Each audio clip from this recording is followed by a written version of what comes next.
this episode, I turned my perfectly clean garage into a body shop. I hate fiberglass work, and I find amazingly done rust repairs.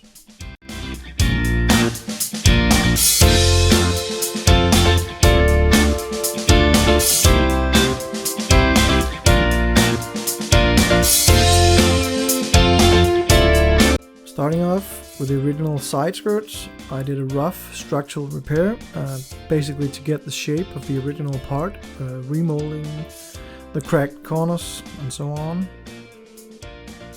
After fiberglass repairs, I put some Bondo on it and to rework it into the right shape.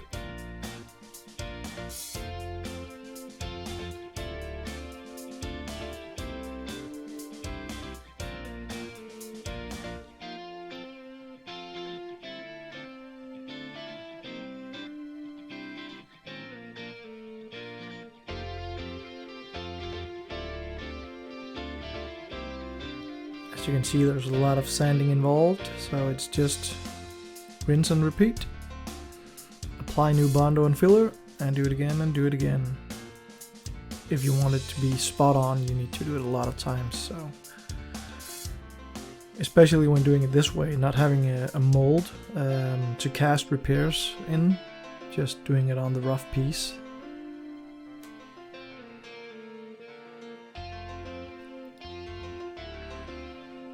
Also got started on the doors to get them finished before getting the car back from the rust repair unit. So they needed a lot of work too. So, and moving on to the hood, it seemed rust free. I thought there was a lot of Bondo on there, so I put a wire wheel to it, and wouldn't you know it, I found these rust repairs. So I just have to remove it all, remove all the paint, go down to bare metal to see all this crap they did. Alright, here's what I'm talking about. It's just basically rust holes filled with body filler and Bondo just to hold it together. Yeah, look at that one.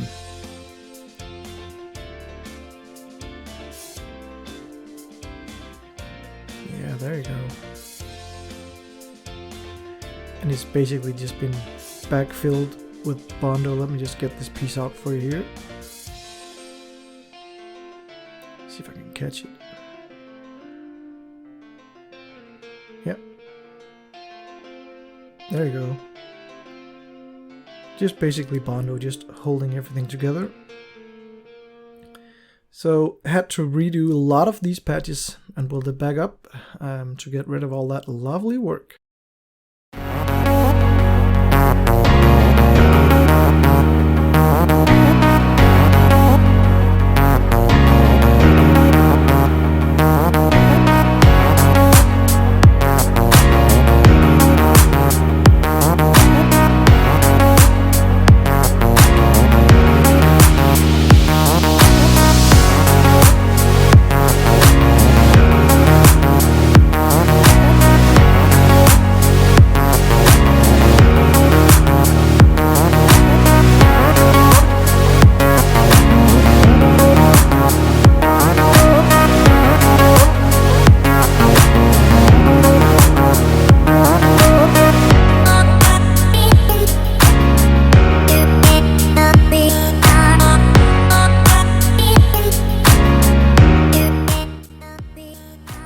And as you can see, it turned out the rear hatch had the same repairs, so had to do that as well.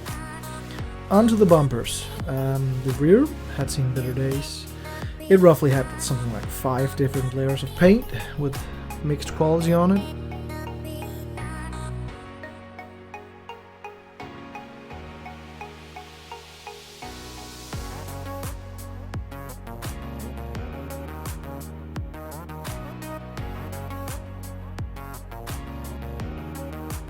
So I sanded that one down, and it turned out that it was originally from a two-tone red car.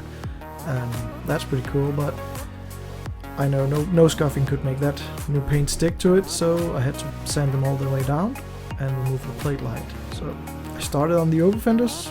They needed a lot of fiberglass work to get them to the point where they were as I wanted them. So I wanted them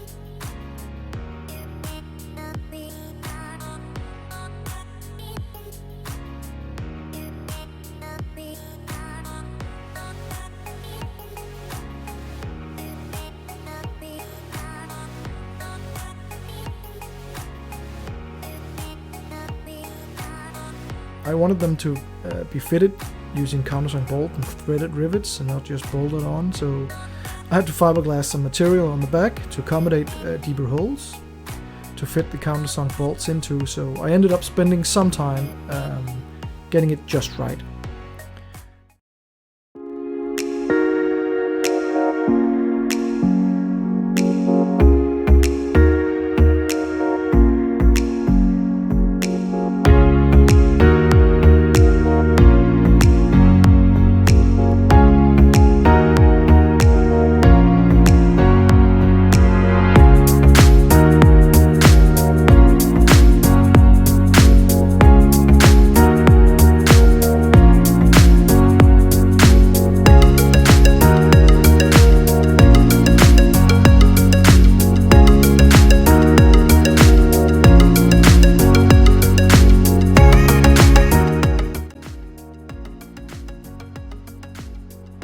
And after making these deeper bolt recesses and drilling the new holes, some of them cracked.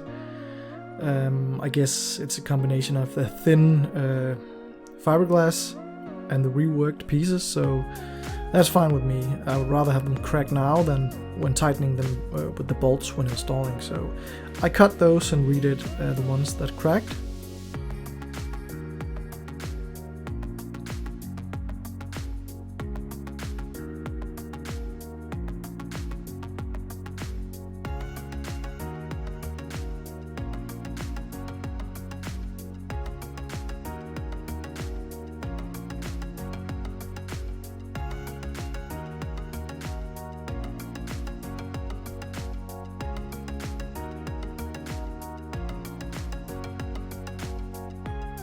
Having so much going on really tested my resolve and organizing skills at times, but yeah, you just gotta keep pushing. So I had test fitted the arches and I made lines where to cut the front wings, but after cutting it I still needed some room for the tires to fully turn, so I ended up trying a smaller size. So the front bumper had been twisted at some point, so in order to get it back into shape, I clamped it down and it went through cold water and hot cycles until it had refound its original shape.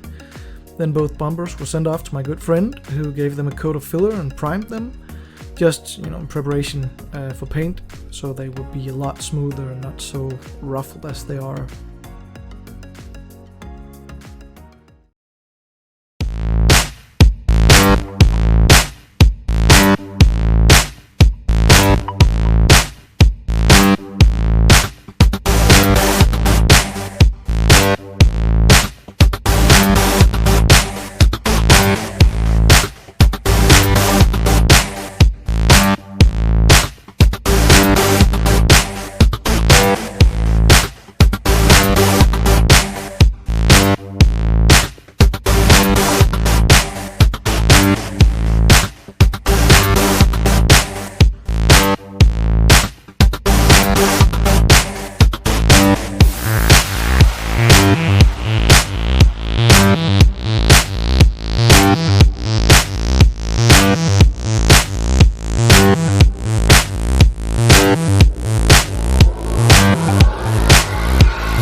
They look and fit so good compared to what they started out looking like.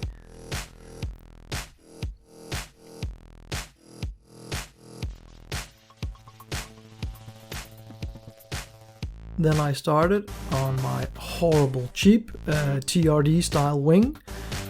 Fitment was so off, so I had to redo it completely. clamped it down using a mix of clevites and clamps to get it where I needed it to be.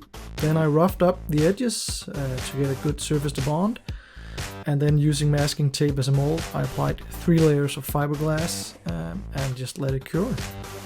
And when completely cured, I pulled the spoil off in preparation for doing the inside.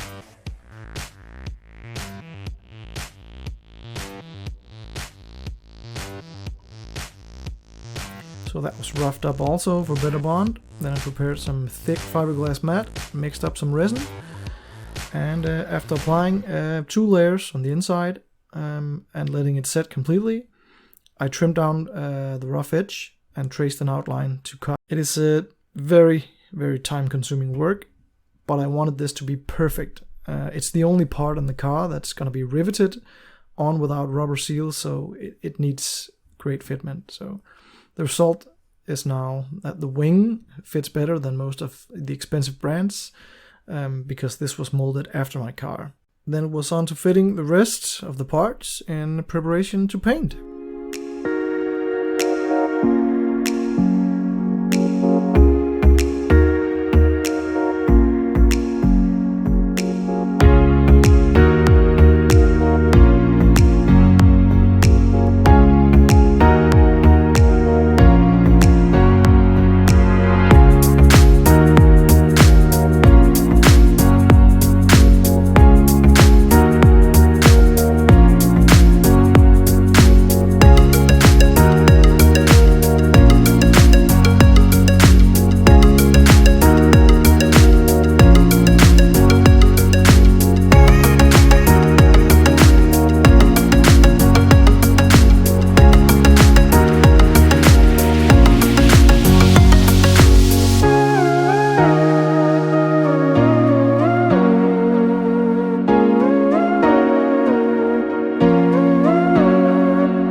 And after so much time spent making all the fiberglass parts fit perfectly, it was worth it.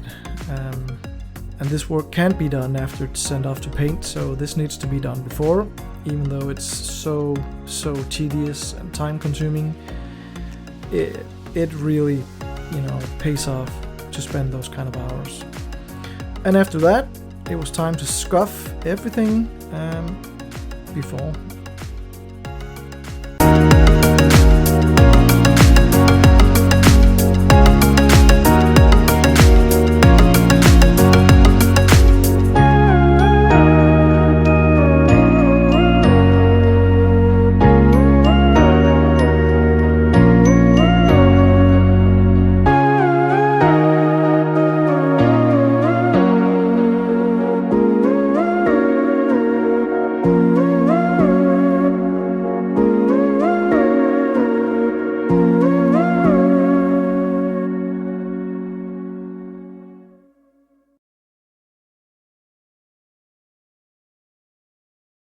And after what felt like even longer than the rust repair, the car was strapped onto the trailer and sent off to paint, and I was left with this mess.